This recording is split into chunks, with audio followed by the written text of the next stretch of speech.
The ultimatum. The chamber was older than most civilizations. Carved from a single asteroid of crystalline stone, the Hall of Accord floated in the void between stars, a monument to unity forged across 10,000 years. Within its walls, representatives of 47 species gathered beneath vaulted ceilings that shimmered with the light of distant galaxies. The Galactic Council had convened an emergency session, and for the first time in recorded history they were afraid. High Chancellor Voros stood at the center podium, his forearms folded in a gesture of deliberation. His species, the Keltharii, had been mediating galactic disputes since before Earth-Sun ignited. His voice carried the weight of ages. "The matter before us," he began, his words translated simultaneously into 47 languages, "is unprecedented. We have discovered a species that refuses integration." A murmur rippled through the assembly. "Humanity," Voros continued, "has rejected our overtures. They have declined membership in the Council. They have refused our technology, our guidance, our protection." He paused, letting the words settle. "They have chosen isolation over enlightenment." From the tiered seats, Ambassador Thelnara of the Varelian Concordat rose. Her people were diplomats without equal, their empathic abilities legendary. "With respect, High Chancellor, perhaps we approached too quickly.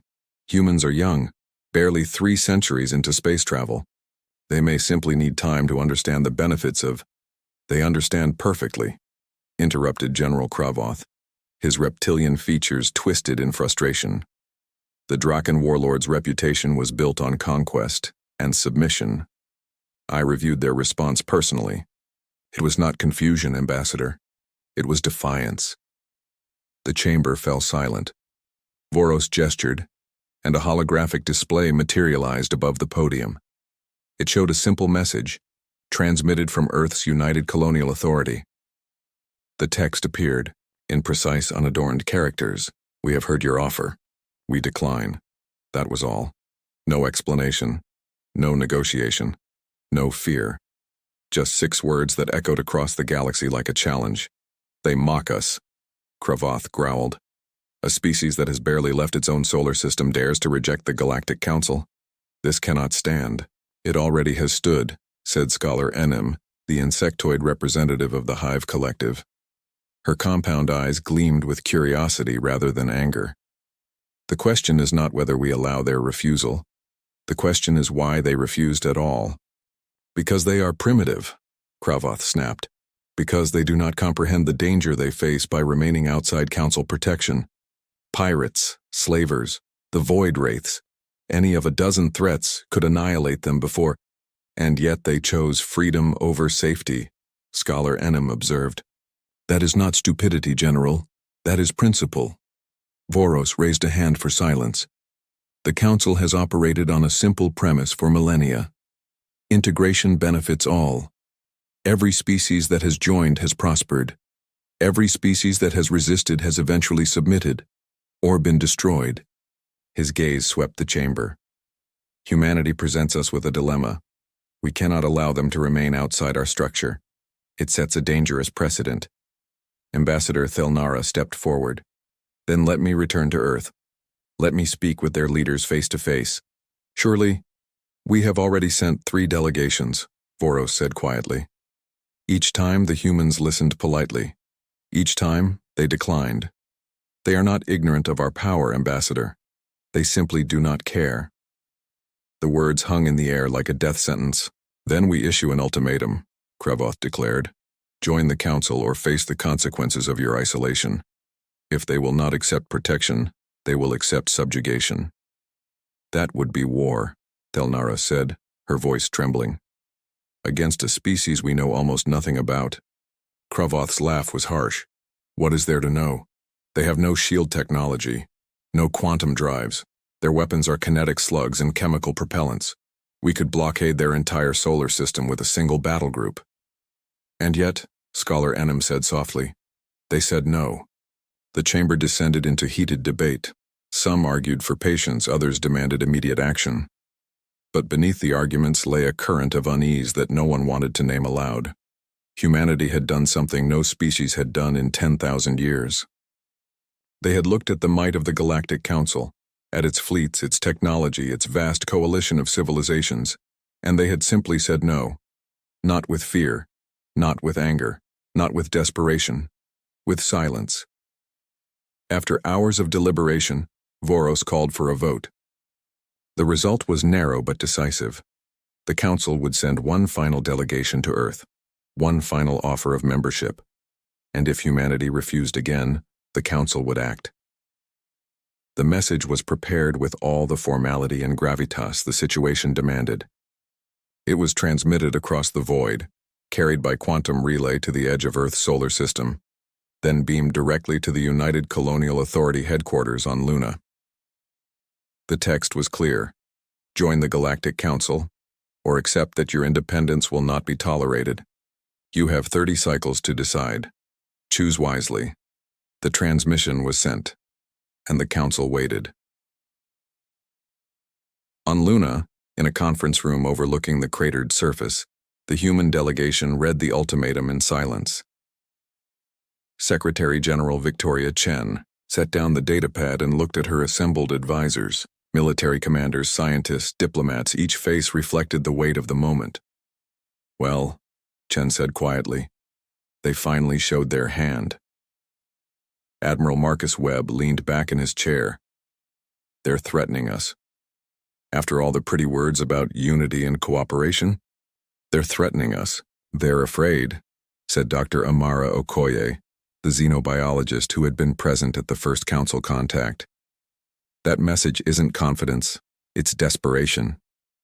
Desperation makes people dangerous, Webb countered. Chen nodded slowly. So, what do we tell them? The room fell silent. Outside the windows, Earth hung in the darkness, blue and green and fragile, a world that had fought for every inch of progress. A world that had survived ice ages and plagues, wars and disasters, extinction events and its own worst impulses. A world that had learned painfully and slowly that freedom could not be given. It could only be taken. And once taken, it could never be surrendered.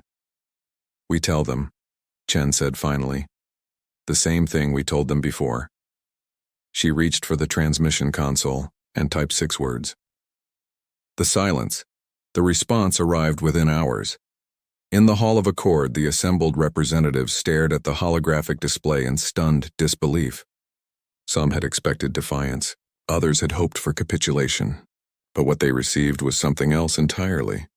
We have heard your offer. We decline. The exact same message as before, word for word, as if the ultimatum had never been sent at all. This is madness, Kravoth roared, slamming his fist against the podium. They dare to mock us? After we have given them every opportunity to— They are not mocking us, Scholar Enem said, her antennae quivering. They are ignoring us. The distinction was important. Mockery implied engagement. Mockery meant the humans cared about the Council's opinion, even if only to reject it.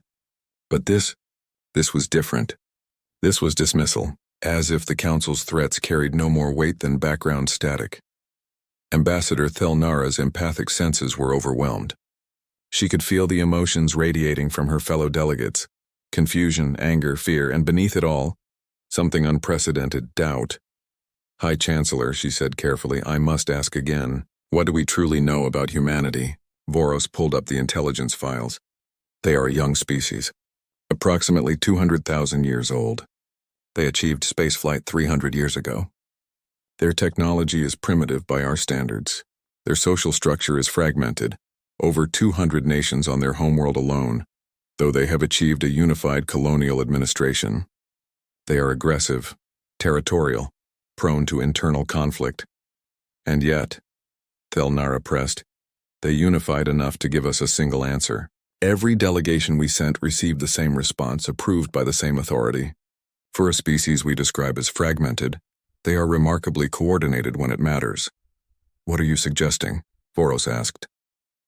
That perhaps we should ask ourselves why every species before humanity has eventually joined the Council, Thelnara said. Is it truly because membership is beneficial? Or is it because they had no other choice? Kravoth's eyes narrowed. Be careful, Ambassador. You sound dangerously close to questioning the Council's authority. I am questioning our assumptions, Thelnara replied. We assume humanity's refusal stems from ignorance or pride.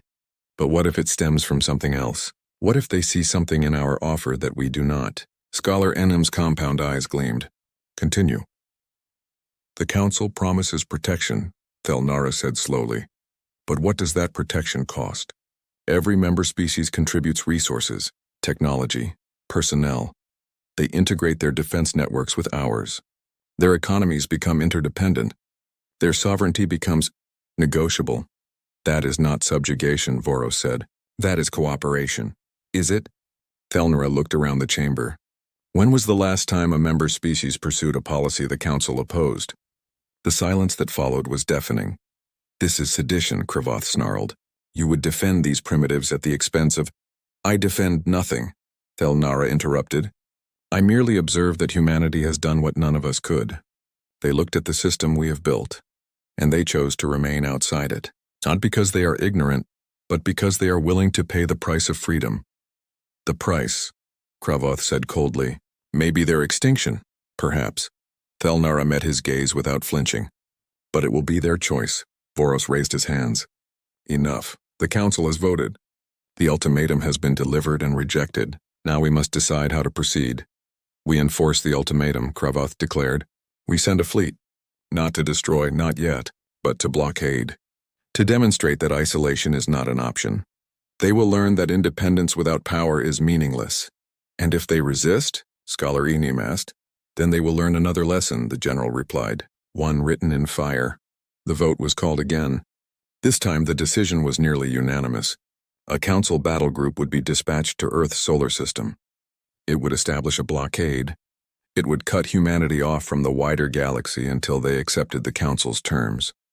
It would teach the humans the cost of defiance. The fleet assembled at the edge of Council space. 27 warships representing 12 different species, equipped with weapons that could shatter moons and shields that could turn aside stars. It was a show of force designed to intimidate, not to destroy. They entered Earth's solar system with all the confidence of ancient power, and they found humanity waiting. The human defense fleet consisted of 32 vessels. By Council standards, they were laughably primitive.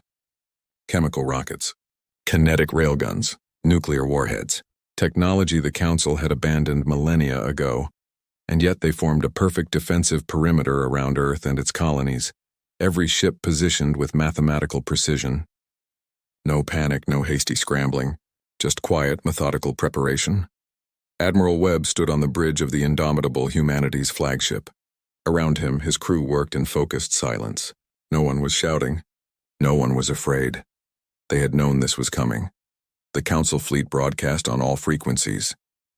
This is Battle Commander Tharnak of the Galactic Council Defense Force. You are ordered to stand down and withdraw to Earth orbit. This system is now under Council jurisdiction. Any resistance will be met with overwhelming force. Webb picked up the comm. His response was broadcast not just to the Council fleet, but across every human channel, every colonial outpost, every listening station from Mercury to the Kuiper Belt. This is Admiral Marcus Webb of the United Colonial Navy. You have entered human sovereign space without permission. You are ordered to withdraw immediately. We will not ask again. The transmission ended. On the Council flagship, Commander Tharnak stared at his display in disbelief. His fleet outgunned the humans 10-1. His shields could withstand anything they could throw at him. His weapons could reduce their ships to atoms, and they were telling him to leave. Commander, his tactical officer said quietly, "They're not moving." Tharnak saw it. The human fleet held position. Not a single ship retreated. Not a single vessel broke formation. They were calling his bluff. "Power weapons," Tharnak ordered. "Target their flagship. Fire a warning shot across their bow. Let them see what they face." The Council flagship's main cannon charged, a weapon capable of destroying entire cities. The shot blazed across the void, a lance of superheated plasma that missed the Indomitable by less than a kilometer. On the bridge, alarms shrieked. Radiation warnings flashed. Webb didn't flinch. "Helm," he said quietly. "Hold position." The Council fleet waited for the humans to scatter, to flee, to surrender. Instead, every human ship locked targeting solutions on the Council vessels and held commander. Tharnak felt something he hadn't experienced in decades of service: uncertainty. These primitives should be running, should be begging for mercy, should be transmitting their surrender. Instead, they were staring down the most powerful fleet in the galaxy with chemical rockets and antique weapons. And they weren't blinking. "Sir," his tactical officer said, voice strained, "their weapons are locked. All of them. They're ready to fire. They cannot harm us," Tharnak said. "Our shields will—" "Sir, they know that. And they're still locked on." The commander stared at his display, at the human fleet, at the impossible defiance, at the silence that spoke louder than any threat. And for the first time, he understood. These humans weren't fighting to win, they were fighting because surrender was worse than death. The standoff continued for 3 days. 3 days of silence. 3 days of locked weapons and powered shields. 3 days of two fleets holding position in the void, neither willing to fire the first shot that would start a war neither truly wanted. And in that silence, something shifted. The Council had come to teach humanity a lesson, but the humans had taught them something instead. They had shown that power without will meant nothing, that threats without commitment were empty, that freedom, once grasped, could not be taken without a price the Council was suddenly unwilling to pay. On the third day, Commander Tharnak received new orders from the Hall of Accord. Withdraw. Return to Council space. The blockade is terminated. He stared at the message for a long moment. Then he looked at the human fleet, still holding position, still locked and ready, and he understood. The Council had blinked. As the Council fleet departed, Admiral Webb watched them go in silence. Around him, his crew began to breathe again. But there were no cheers, no celebrations. They all knew what they had done. They had stood at the edge of annihilation and refused to step back. "Sir," his communications officer said, "we're receiving a message from Luna. Secretary General Chen is asking if we're standing down." Webb shook his head slowly. "No," he said. "We hold position until they're gone. And then we start building." "Building what, sir?" The Admiral looked at the stars, at the vast dark between them, at the universe that had just learned humanity's first true lesson. "Everything," he said. "We build everything. Because they'll be back. Maybe not today, maybe not tomorrow, but they'll be back. And next time, we need to make sure our silence isn't the only weapon we have." The Indomitable held position as the Council fleet vanished into the dark, and on Luna, Secretary General Chen typed a message that would be broadcast across every human world, every colony, every station and settlement from Earth to the frontier. "They came with threats. We answered with silence. They came with power. We answered with will. Today, humanity has chosen its path. We will walk it alone if we must, but we will walk it free." The message ended with 6 words, the same 6 words that had started it all. "We have heard your offer. We decline." And across the human sphere, from the factories of Mars to the shipyards of Europa, from the research stations of Titan to the mining colonies of the Belt, humanity began to build, not for conquest, not for expansion, but for survival, for the day when silence would no longer be enough, for the day when the galaxy would have to accept that humanity had not chosen defiance out of ignorance. They had chosen it because they understood something. The Galactic Council had forgotten across 10,000 years of dominance that freedom is not given, it is taken, and once taken, it is never surrendered.